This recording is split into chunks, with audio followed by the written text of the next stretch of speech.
Hello dear students, welcome back to my channel physics SPC. Gravitation का एक question. Suppose two planets spherical in shape, radii r and 2r, but mass m and 9m respectively have a centre to centre separation 8r as shown in the figure. तो पहले एक figure बना लेते हैं, given नहीं है यहाँ पर कि एक प्लैनेट है हमारे पास, ये रहा, इसका मास m है और रेडियस आपकी r है और centre to centre separation 8r है, ये वाली। यहाँ पे एक और प्लेनेट है मेरे पास, ये रहा, ये पहला प्लेनेट हो गया, ये दूसरा प्लेनेट हो गया और इसकी जो रेडियस है ये वाली, ये 2r है और मास इसका जो है 9m है और सेंटर टू सेंटर जो सेपरेशन दे रखी है ये वाली, ये 8r है। ठीक है, ये 9m, ये 8r दे रखा है, ये 2r और ये r। फिर कह रहा है आपसे a satellite of mass small m projected from the surface of planet of mass m।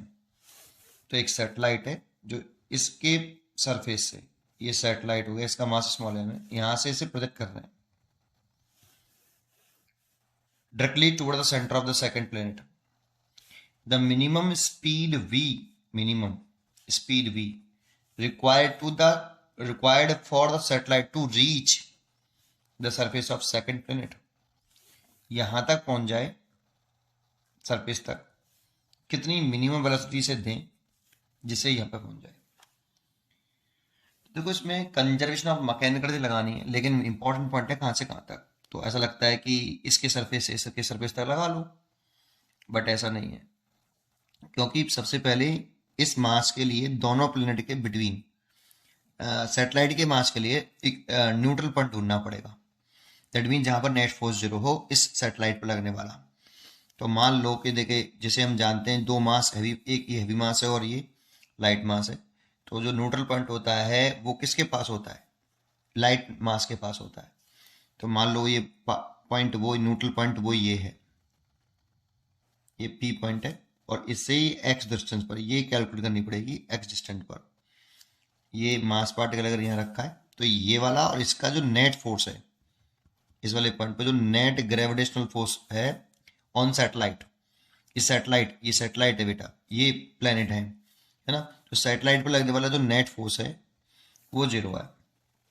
Late कर लेते हैं यहाँ पर, तो कितनी डिस्टेंस है ये एक्स, उसे कैलकुलेट करना पड़ेगा। तो अगर ये डिस्टेंस एक्स है तो ये वाली जो डिस्टेंस होगी वो 8r माइनस एक्स होगी, ये वाली। तो इस जगह पर देखो ये कैपिटल एम इसको अपनी तरफ अट्रैक्ट करेगा ऐसे, F1 फोर्स है, और ये 9m वाला इसको अपनी तरफ अट्रैक्ट करेगा। अगर ये दोनों फोर्स बराबर हो जाए तभी तो नेट फोर्स जीरो होगा भाई। Net force in the direction opposite है, और F1 F2 अगर इक्वल हो जाएंगे तभी तो नेट फोर्स जीरो होगा। तो पहले तो F1 F2 को इक्वल कर लेते हैं। मान लो ये वो पॉइंट है जिस पर नेट फोर्स जीरो है, तो एक्स डिस्टेंस में माना है मैंने, तो F1 इसने लगाया है, तो G capital M, neutral of gravity से लगा रहा हूँ, कैपिटल एम और स्मॉल एम, और इनके बीच की शॉर्टेस्ट सेपरेशन कितनी मानी मैंने? एक्स, तो एक्स का स्क्वायर। इसको देखते हैं, तो जी 9m, इसका मास 9m है और सैटेलाइट का मास स्मॉल m, ओवर इनके बीच की सेपरेशन हो गई 8r माइनस एक्स का होल स्क्वायर। तो देखो ये तो कट गया, ये 1/x स्क्वायर हो गया और 9 अपॉन ये 8r माइनस एक्स का होल स्क्वायर हो गया। बोथ साइड का स्क्वायर रूट ले ले तो ये 1/x हो जाएगा और ये 3, ये 8r माइनस एक्स, तो इसका से मल्टीप्लाई, इसका से multiply, 3x is equal to 8r minus x, तो ये 4x हो जाएगा 8r, तो x इज इक्वल टू हो जाएगा 2r। मतलब यहां से ये 2r, तो इधर से कितना हो जाएगा 6r, ये 6r डिस्टेंस हो गई और ये 2r निकाल ली मैंने। तो इस वाले पॉइंट पर जो नेट फोर्स है वो जीरो है, दैट मीन्स F1 F2 बराबर है। तो जानते हो यहां से मैं सैटेलाइट को कितनी मिनिमम वेलोसिटी से प्रोजेक्ट करूं कि जस्ट यहां पर पहुंच जाए, जस्ट इसको क्रॉस कर जाए। इसके बाद जानते हो जैसे ही इसको इधर क्रॉस करेंगे ना, तो F1 कम हो जाएगा इस लाइन से, इस लाइन पर तो F1 F2 बराबर है, लेकिन इस लाइंस को जैसे इधर क्रॉस करेंगे तो इधर की तरफ F1 कम होगा और F2 ज़्यादा होगा, और इस लाइन से इधर देखेंगे तो F1 ज़्यादा होगा और F2 कम होगा, और इसी लाइन पे देखेंगे तो F1 F2 बराबर होंगे। तो सोचो अगर मैं इस सैटेलाइट को कितनी वेलोसिटी दे दूं कि जस्ट इसको क्रॉस कर जाए, उसके बाद तो इसका जो ग्रेविटेशनल फोर्स होगा इसे पुल कर लेगा अपने आप और सरफेस पे पहुंच जाएगा, क्योंकि F2 ज़्यादा हो जाएगा। ठीक है नहीं, तो F1 के फोर्स से F2 इसका जो इस प्लेनेट का जो फोर्स होगा वो ज़्यादा होगा, तो वो पुल कर लेगा अपनी तरफ उसको। इसीलिए केवल मेरे को इस सेटेलाइट को इसको जस्ट क्रॉस कराने के लिए कितनी वेलोसिटी देनी पड़ेगी वो निकालनी है। तो मान लो ये पॉइंट P है और इस जगह पे इसकी वेलोसिटी कितनी हो गई, 0। मैं उसे इतनी वेलोसिटी दूं कि यहाँ पे जस्ट क्रॉस कर जाए, दैट मीन्स पहुंच ही जाए और उसकी वेलोसिटी 0 हो जाए, इस वाले पॉइंट पे पहुंचते 0 हो जाए, फिर उसके बाद ये पुल कर लेगा इसको और सरफेस पे पहुंच जाएगा। यही इसका कंसेप्ट है। ठीक है, चलो देखते हैं आगे, देखते हैं अब क्या करें। अब इसमें केवल आपको क्या करना है, कंजर्वेशन ऑफ मक एनर्जी अप्लाई कर दो। अच्छा, कंजर्वेशन ऑफ मक एनर्जी कब लगाते हैं, जब केवल कंजर्वेटिव फोर्स का वर्डन 0 ना हो, बाकी नॉन कंजर्वेटिव एक्सटर्नल फोर्स सबका वर्डन कितना हो, 0 हो, तो हमें कंजर्वेशन ऑफ मैकेनिकल एनर्जी लगाना चाहिए, क्योंकि यहाँ पर केवल और केवल ग्रेविटेशनल फोर्स इन्वॉल्व है जो कि कंजर्वेटिव फोर्स है, इसीलिए इसमें मैकेनिकल एनर्जी कंजर्व रहेगी। तो मैकेनिकल एनर्जी कौन से पॉइंट पर लगाएं, ए पर और पी पर। तो mechanical energy at point A और mechanical energy at point P, है ना। तो ए पर लिखें तो kinetic energy at point A plus gravitational potential energy at point A is equal to kinetic energy at point B plus gravitational potential energy at point P. ठीक, तो लगाएं। A point पे काइनेटिक एनर्जी कितनी लिखें, half M V square, satellite का mass, satellite की speed. ठीक है, एंड ग्रेविटेशनल पोटेंशियल एनर्जी लिखें तो माइनस की होती है वो जी, इसकी वजह से लिख रहे हैं, इस सैटेलाइट, इस प्लेनेट की वजह से सैटेलाइट की पोटेंशियल एनर्जी और इस प्लेनेट की वजह से सैटेलाइट की पोटेंशियल एनर्जी, दोनों की वजह से लिखनी पड़ेगी। तो पहले मैं प्लेनेट एम की वजह से लिख ले रहा हूँ, जी कैपिटल एम स्मॉल एम, और इन दोनों के बीच की शॉर्टेस्ट सेपरेशन जो कि कितनी है, ये वाली कैपिटल एम स्मॉल एम की शॉर्टेस्ट सेपरेशन यही तो आर है, तो आर लिख लिया।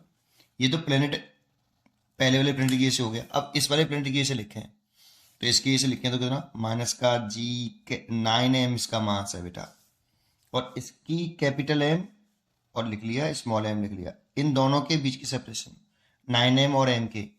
तो देखो ये सेपरेशन चाहिए, ये वाली। देखो टोटल सेपरेशन कितनी थी, 8r, उसमें से ये r है, तो ये कितनी हो गई, 7r, तो 7r आएगी यहाँ पे, equal to kinetic energy at point P. तो पी पॉइंट पर अगर काइनेटिक एनर्जी लिख रहे हो तो पी पॉइंट पे तो काइनेटिक एनर्जी 0 हो गई, क्योंकि यहाँ पे स्पीड 0 हो गई है सैटेलाइट की, है ना।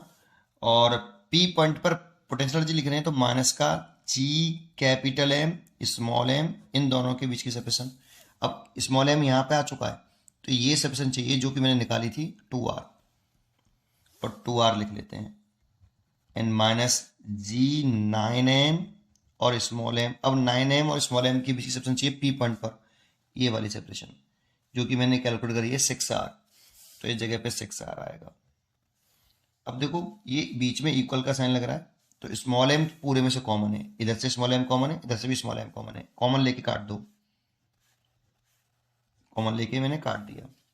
अच्छा, ये 2 है नीचे, तो पूरे में बोथ साइड में 2 का मल्टीप्लाई कर दो ऊपर न्यूमरेटर में, तो न्यूमरेटर में 2 का मल्टीप्लाई करेंगे 2 से 2 कट जाएगा, यहाँ पे बचेगा वी स्क्वायर, यहाँ हो जाएगा माइनस का 2g capital M by are, और यहाँ हो जाएगा माइनस का 2 का मल्टीप्लाई करेंगे तो 18g capital M by 7r is equal to, यहाँ 2 का मल्टीप्लाई करेंगे तो ये माइनस का g capital M by, both side में 2 का मल्टीप्लाई किया मैंने, बोथ साइड में 2 का मल्टीप्लाई कर दो न्यूमरेटर में, तो ये आर आया, एंड यहाँ पे जब 2 का मल्टीप्लाई करूंगा तो माइनस का 9gm बाई 3r हो जाएगा। ये देखो 2 से ये 2 में 3 काट दिया मैंने, 6 बार काट दिए 3, ठीक है, नहीं 6 को काट दिया 3 बार, ठीक है, 3 टाइम्स।